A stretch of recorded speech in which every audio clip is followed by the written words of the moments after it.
What are we discussing on today's Locked on Diamondbacks podcast? It's crossover time with Locked on Padres host Javier Reyes discussing, is Roki Sasaki on a collision course with the LA Dodgers, or do the San Diego Padres have something to say about it?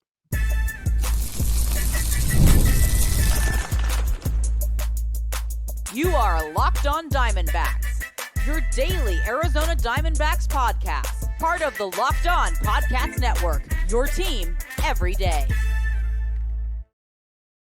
Welcome into the Locked on Diamondbacks podcast, part of the Locked on Podcast Network, your team every day. Today's episode is brought to you by FanDuel. You can start the season with a big return on FanDuel. New customers can place a $5 bet, and you'll get started with $150 in bonus bets if you win your first $5 bet. Visit FanDuel.com to get started. On today's Locked on Diamondbacks podcast, we got a crossover with Locked on Padres host Javier Reyes to discuss Roki Sasaki, his sweepstakes, and all free agency discussion. So without further ado, let's get into it with Javier Reyes of Locked on Padres. Javi, as soon as I could figure it out, there you are, sir. How are you doing today? Doing good, man. Ready for round two, talking some free agency kind of storylines. And frankly, that's what we're going to be talking about all offseason, so it makes sense. I know that my listeners has been looking forward to it too. And, you know, rumors ramping up. We got some deals. Travis d'Arnaud going to the Angels for some reason. What are we Why Angels? What are the Angels doing? I know we've been asking this for 10 years, but like, what are the Angels doing? I have no idea. I don't know what direction they're going in. I don't know if they want to be good, bad. I don't know if they know where the sky is. I don't know what the Angels are doing. I think one of their problems has been that their owner didn't want the team to be great, but didn't want to give up the two things that were making him money, Ohtani and Trout.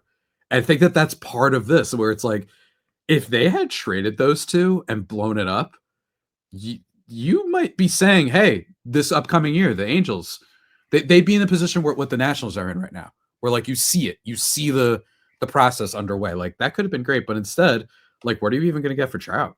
You know, if you trade for him now, I mean, he's kind of like super obscenely injury prone too. So yeah, just kind of rough, man. So shout out to the Angels fans. I feel for you. Yeah, insane last 5 years for Trout when you look at his health history. But I'm ready to rebrand the pod. Free Mike Trout. Get him out of LA. And hey, maybe we keep him in a sunny environment in Arizona. Why not?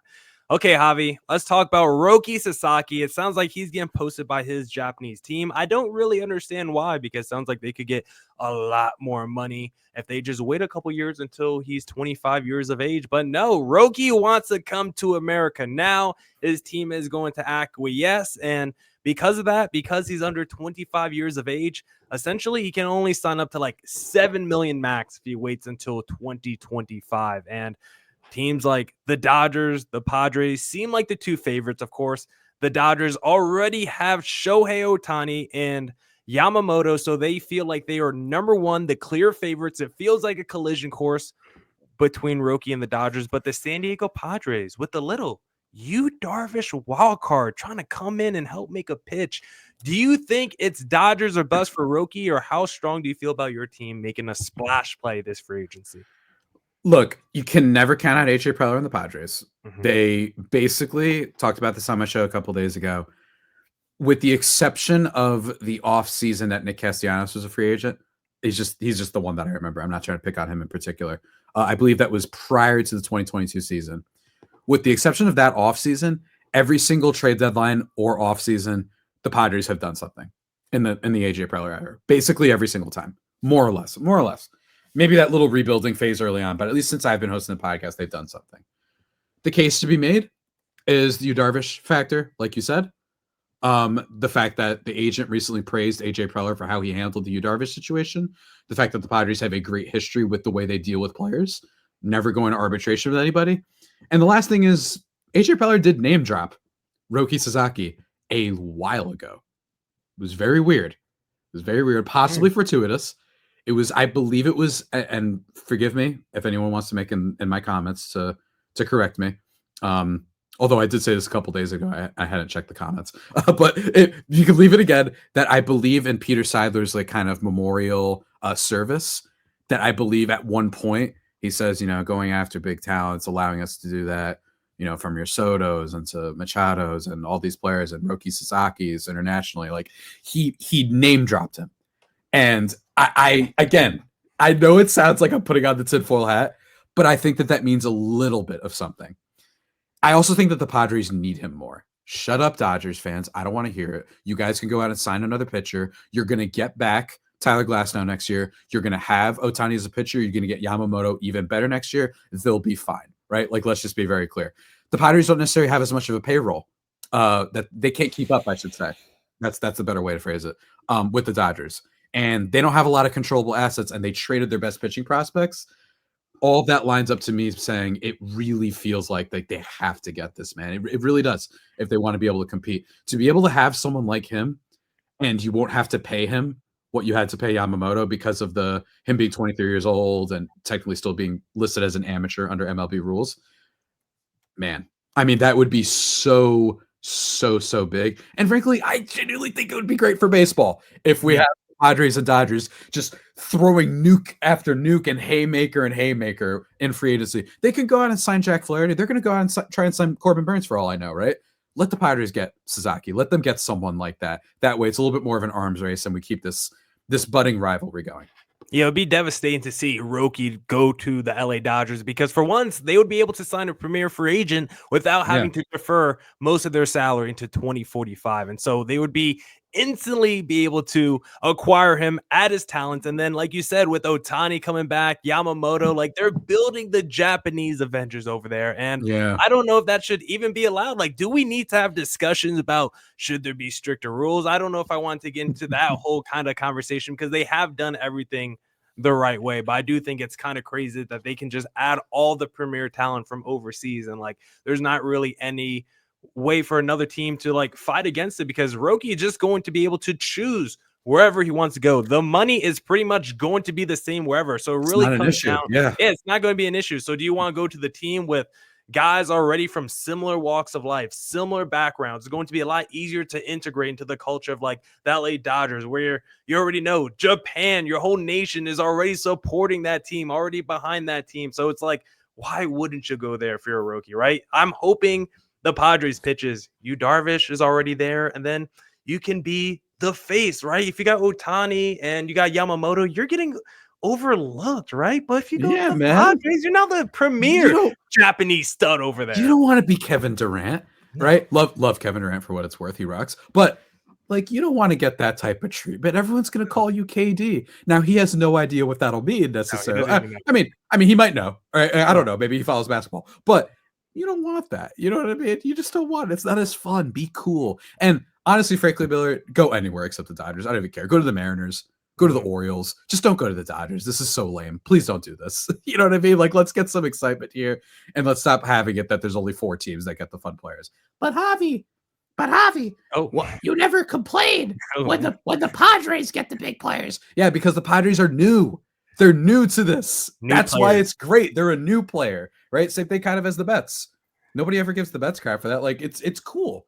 I would react the same way if the Cincinnati Reds tomorrow were like, we just paid Corbin Burns and we paid Blake Snell. And by the way, we're also paying for Adames. Like, that would be great. It would be great for baseball.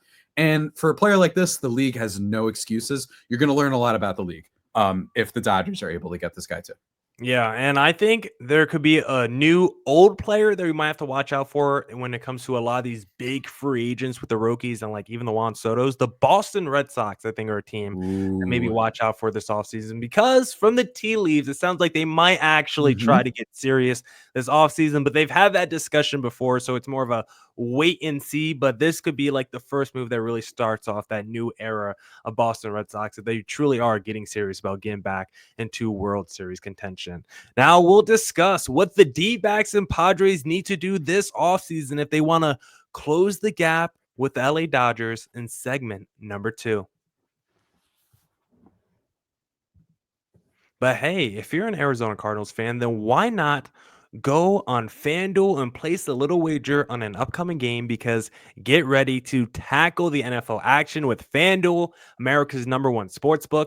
Right now, new customers can bet $5 and get $150 in bonus bets if you win. The FanDuel Sportsbook app gives you everything you need to place live bets on the NFL all in one place. So when you get a hunch in the middle of the game, you can check out the latest stats, view live play-by-play, and so much more on the same page where you place your bets. Just visit FanDuel.com to join today. My favorite thing to do on FanDuel is the same game parlay.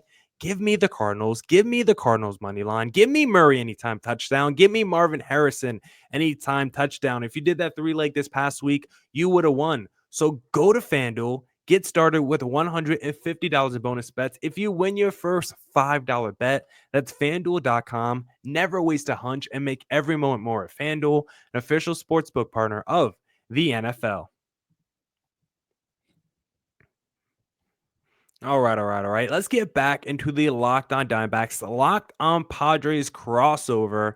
And Javi, I just want to start off before we get into the nitty gritty about free agency and picking our best free agents, who we think are the under the radar guys, maybe who we think a bust can be. I just want to know, like, for the Padres entering this offseason, coming off a really good postseason run, but a run where you felt like, you know what? Like I said, I picked the Padres. You had a lot of people picking the Padres, and we did feel, as great as the run was, maybe came up just a little bit short against the LA Dodgers. And so what do you think the Padres need to do this offseason to close the gap with the World Series winners?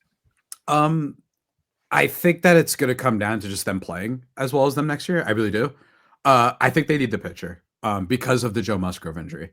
I think that you could have head into this offseason thinking, you know what? Let's just go get a Jose Quintana, just someone, a Nick Pivetta. You know what I mean? Ooh. Like that's actually a pitcher to watch out for, by the way. Low key, like not a bad pitcher, Nick Pivetta. Like under sub 4 ERA, like each of the last few years, I'm pretty sure.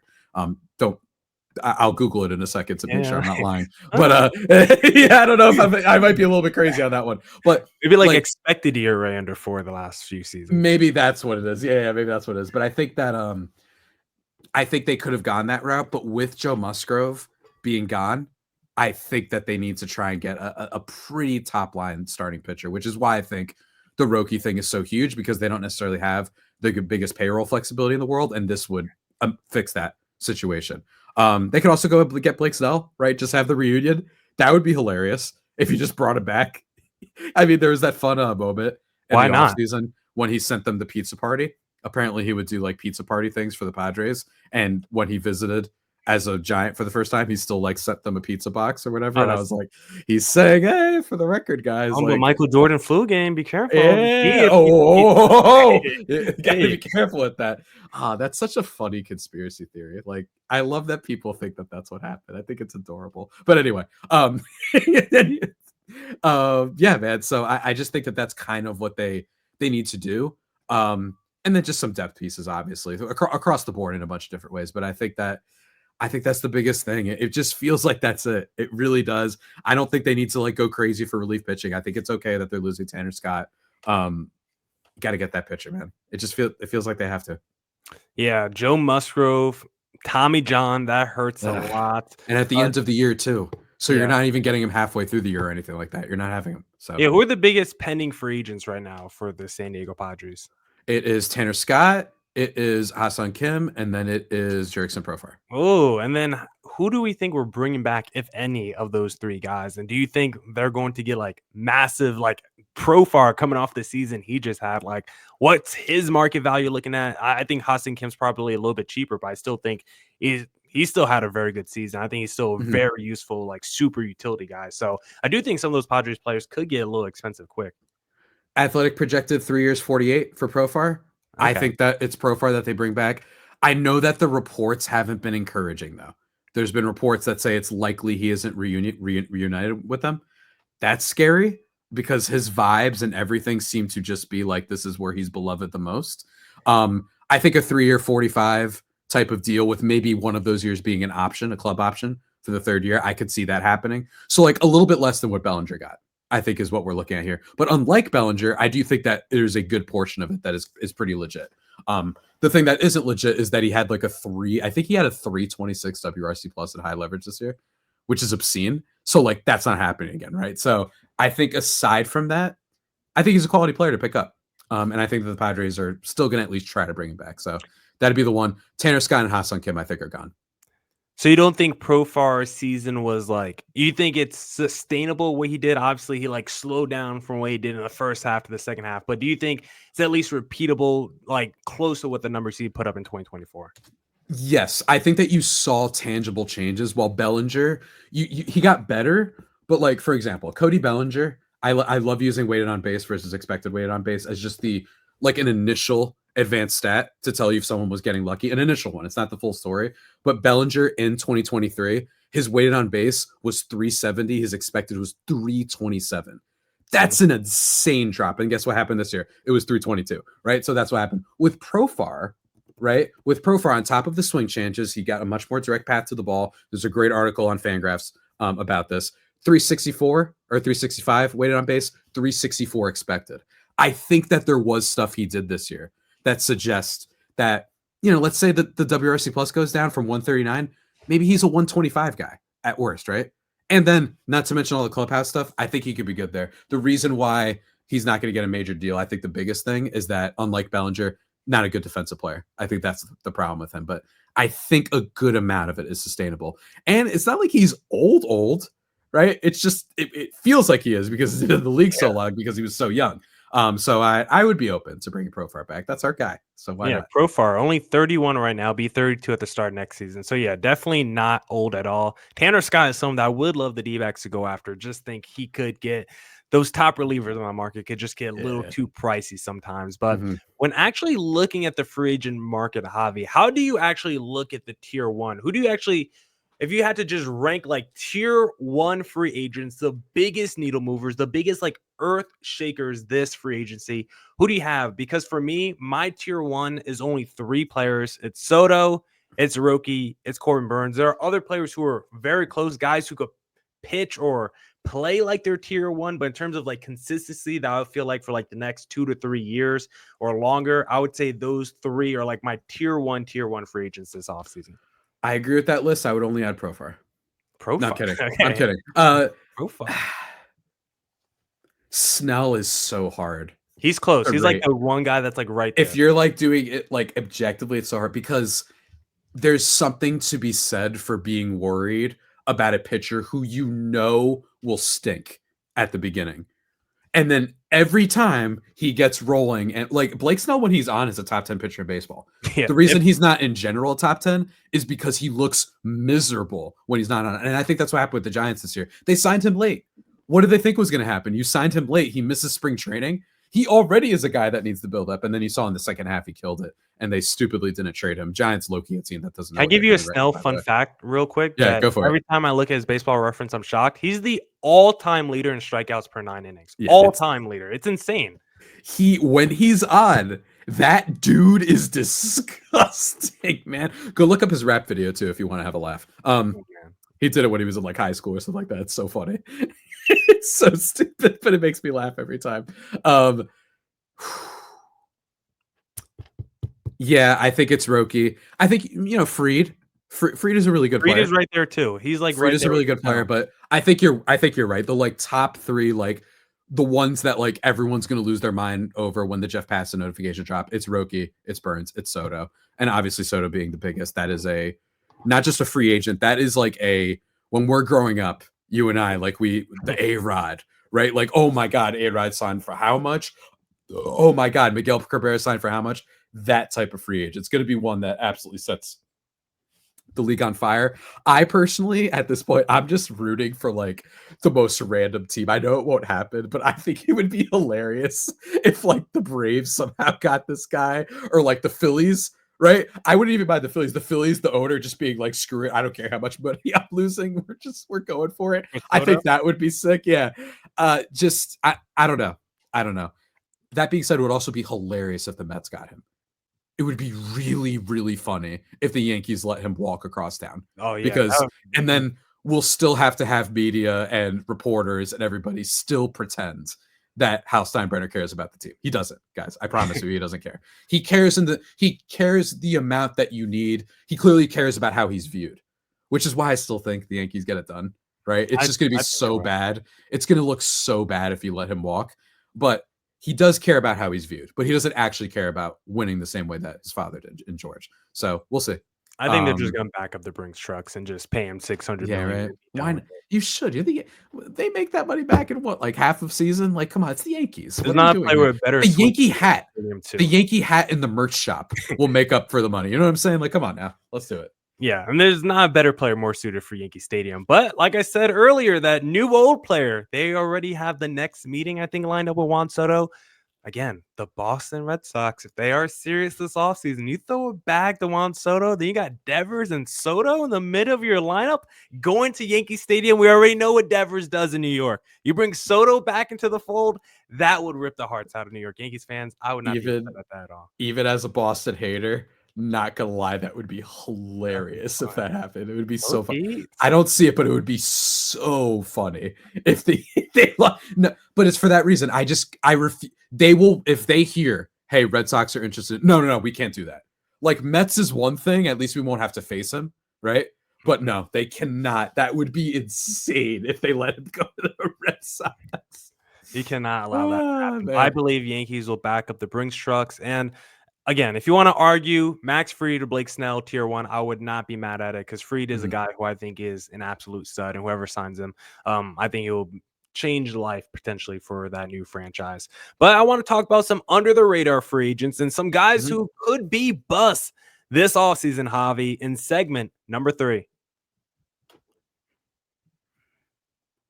But hey, I first want to talk to you guys about Select Quote, because the World Series, the Super Bowl, the Olympics, the world's top athletes get to play in these top level sporting events thanks to one thing: teamwork. And teamwork can also protect your financial legacy and your family's future. Select Quote's licensed insurance agents are the perfect teammates when shopping for customized, affordable life insurance. They can find you the right policy to keep your financial legacy safely in your family's end zone.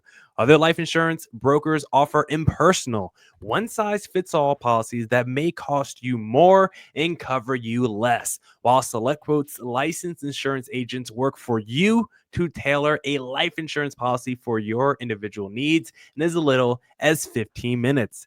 Head to selectquote.com and a licensed insurance agent will call you right away with the right policy for your life and your budget. Select Quote, they shop, you save, get the right life insurance for you for less at selectquote.com/lockedon. Go to selectquote.com/lockedon today to get started. That's selectquote.com/lockedon. All right, back here on the Locked On Diamondbacks, Locked On Padres crossover with Javier Reyes. And Javi, we discussed the tier 1 cream of the crop, but who do you think could be like a sneaky, maybe it's like a tier 2 guy, maybe it's like someone on tier 5, but who do you think is maybe a little bit more sneaky or dark horse, or someone that you think is just good value this offseason that could perform like a superstar, but maybe going for a little bit less? You always ask the best questions, my friend. Oh, thank you. You always do. There's a lot of dark horses. I think that this is like a really fun free agent class. I really do.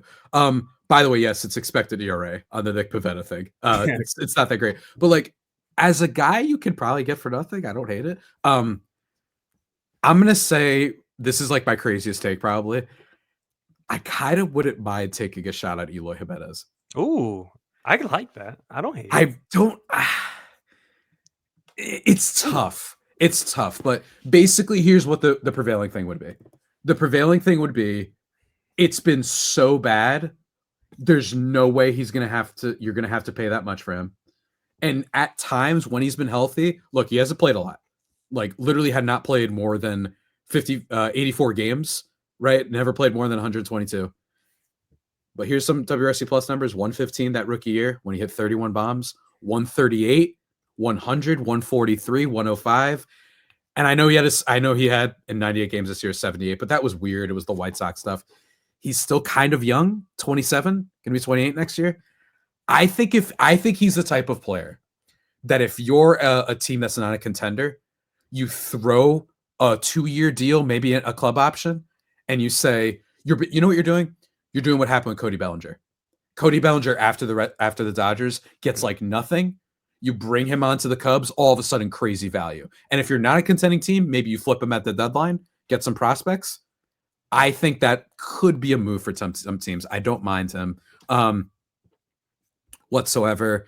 What else? Michael Conforto, I've been a believer in for way too long. I'm not going to do it this year. I'm going to try and resist. Paul Goldschmidt. Oh, we sure it looked bad this year though, man. He's 37, but could he have like one last like hurrah of a year? Maybe he could have like one last year. Maybe he's got a little bit of something left, right? Some his expected weight on base is 333. It's a little bit better than before. He's still Paul Goldschmidt, but it was rough. So I understand not being totally in on him. And then I believe the last one, let me see if I can find it really quickly. Obviously, is Jack Peterson a free agent again? Let me see. Yeah, he is a free agent. Is he again? Yeah. Mark Canha, if you need a decent bat, it's not terrible.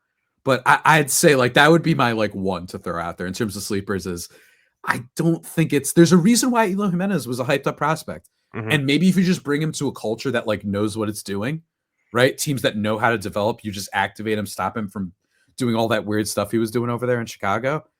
He's been effective when healthy. I don't think I do it if I'm like a team that really needs a DH to succeed, right? Like you don't want your season hinging on this guy. But if you're a rebuilding team, if you're those Nationals types, if you're I don't know what another, if you're a White Sox, but maybe like the Kansas City Royals who like to go like kind of like high risk, high reward a little bit, but can like afford expensive players. He could be one of those guys where if he is Miami, right, maybe he could be like a 30 home run guy for you. Yeah, Miami. San Fran if they have space in any way, the Cubs if they have space anyway. I wouldn't. He's young, and it's very rare that you'll be able to get a player this young that's had moments before for basically nothing at this point. So I think it's a decent gamble. Barely any downside.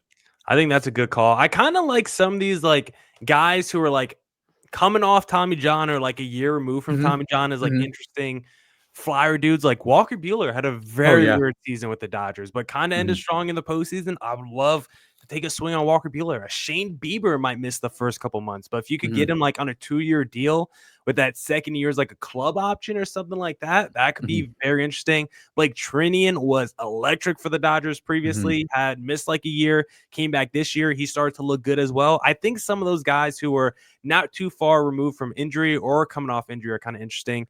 I also think like a Nick Martinez, he's been very good the last few years, and just no one, he's kind of like Michael Wacha where like no one really wants to commit to him. Thankfully, the Royals did re-sign Wacha so that that takes him off my under the radar list. But I think some of those pitchers could be pretty interesting. And to be honest, if I'm going to a position player, I think Christian Walker still might be the best value, only because I think a guy like Pete Alonso could get like 30 to 35 million. And if Christian Walker is getting like 20 to 25 on like 2 to 3 year shorter of a deal, I just think in a vacuum it would be a better value to get Walker as opposed to Pete Alonso, despite them putting up similar production. But it's just the age. It's the age. That's the only problem. Sure. He's 34. It's the only problem. And for power guys, you worry about that, which is why, if you don't mind, segue into the free agents we're worried about. Yeah, I was gonna say, I'm a little bit. I'm not going to call Walker a bust because I do think that the power is crazy. I think the power is crazy. I like the defense. I like that he's a plus there. I think for me, Santander worries me. Okay, I like that call. Santander worries me. Great player. And actually, I believe had the most out of zone home runs of any player in baseball this year. So that shows you like a good, smart hitter in a lot of ways. But I don't know. And again, this is more like, this isn't as empirical of evidence that I have, but players like this in my lifetime, my experience, he's going to be turning 30. He's a guy that doesn't walk as much as you would like, does not have a good on base percentage. I like that a little bit out of my hitters. His expected weighted on base was 345, expected 328. He's a little bit more complicated, so I wouldn't just go based off of that. But I don't know, man. He makes me a little bit worried. I don't think if you go on The Athletic, they're projecting 5 years, 105. That's like JD Martinez a few years ago. It's a little expensive. I just see a world in which he hits 230, 300 on base, but like 25 home runs, right? I see that being a possibility. It worries me. And then it also like at the end of next season, if someone's like, okay, who is the free agent that just totally busted? Santander would just not surprise me, man. Like Pete Alonso would actually surprise me quite a bit. I think he's got a little bit more going for him. I think that Alex Bregman, at minimum, good solid player, gets a good walk rate, good defense always. That would surprise me. Willie Adames, I don't know why he was bad defensively this year, but in general, pretty good defensive player, premium position, 29 years old. I could see him being a little bit good there. Jack Flaherty, I think, has discovered something a little bit. I thought his arm was toast, so I'd be still a little bit worried about him because I don't know where this came from. But it's Santander for me, man. It's just I'm just so used to seeing players like this. I really am. I'm just so used to it. So it would make me nervous if I'm a team. That being said, it could be awesome. It also would be great if like this is just the beginning and he hits 40 home runs and his on base skills get better. Like that could also happen, but I don't know. I don't feel it.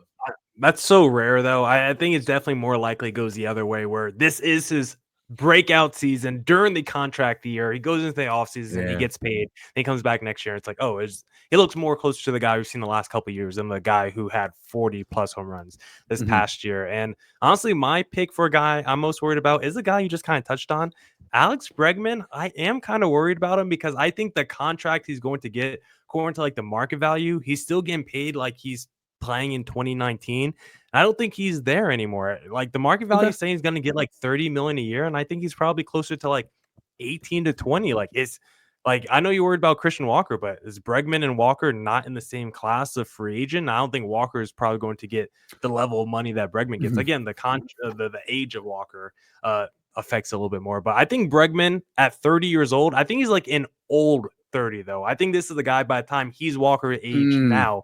Totally possible, like yeah. 38 years old. So for me, a lot of wear and tear, that. Yeah, I feel like he's one of those guys that's going to be cooked a lot sooner than we realize because he's been around for so long since 2016. So he feels a little bit older than what the age might say. I like his quality of at bats. That's my thing for him. I like that he doesn't chase, doesn't strike out, doesn't whiff. He could get on base at a decent clip, and he plays great defense always. So, I mean, he's basically never had a bad strikeout rate. His entire career, he's never had anything above 50%, which is obscene. So I think it's possible this is just one of those weird years. He's honestly, outside Roki, I think he's my most intriguing free agent. Oh, okay. I'm just like fascinated to see what he gets.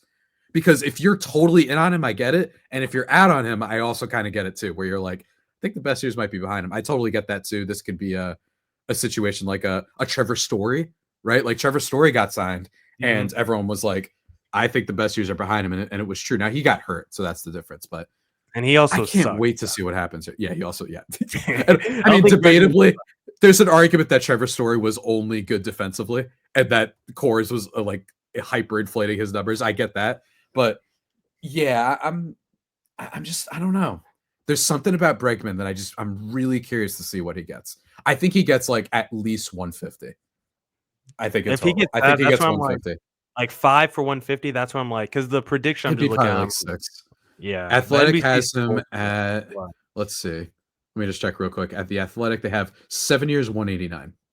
So like that, if you're going like, I'm okay. Like my philosophy is always, I'm okay with short-term overpays. If you're going 7 years, 180, like that's too long. But if it's like 4 years, like $100 million for Bregman, like you could convince me more of that than 7 years of Alex Bregman at like $30 million a year. That feels way too expensive for where he is at this point of his career. I will say, we've seen worse, right? Look at Anthony Rendon. I mean, that guy got 7 years, 245. Like, would you know what I'm saying? Like 7 years, 180, that's not nearly as bad, right? So at least you're not going to have as high of an AAV. So I don't know, man. I'm really curious to see what he gets. He might get overpaid though. I think like the Phillies, no, not the Phillies. They have Bohm. Yankees is the team that would be. Oh yeah. Ooh, he feels like a Yankee, doesn't he? He does a little bit. Yankee. He does a little bit. He feels. Let's go bring in the guy who used to kill us in the postseason for the Houston Astros. Bring in Alex Bregman. Oh, I see it, dude. I see it, dude. Well, we'll see. Yeah, when these contracts come in, I'm sure we'll do another crossover discussing who's going to be the biggest bust, who is the biggest steal, who got overpaid. That'll be on another crossover for another day. But thank you to Javier Reyes for today's crossover. Please check him out. Where though, Javier? Where should the people check you out? Check me out on Twitter/X at Javapeno, JAVIIPENO, or at El_Padres for Padres for updates on the show. Check out Just Baseball I'm going to be getting back into my writing soon. Your boy has been through it over the past couple months. He is not in the zone, I guess, to put it lightly, but he is going to be back. You could also check out the Just Baseball newsletter, which has been launching. We've been killing it there, keeping you up to date on all the sorts of info you need. And I also have a podcast, Baseball versus the War, which I'm hoping to start ramping up soon. I'm rebuilding.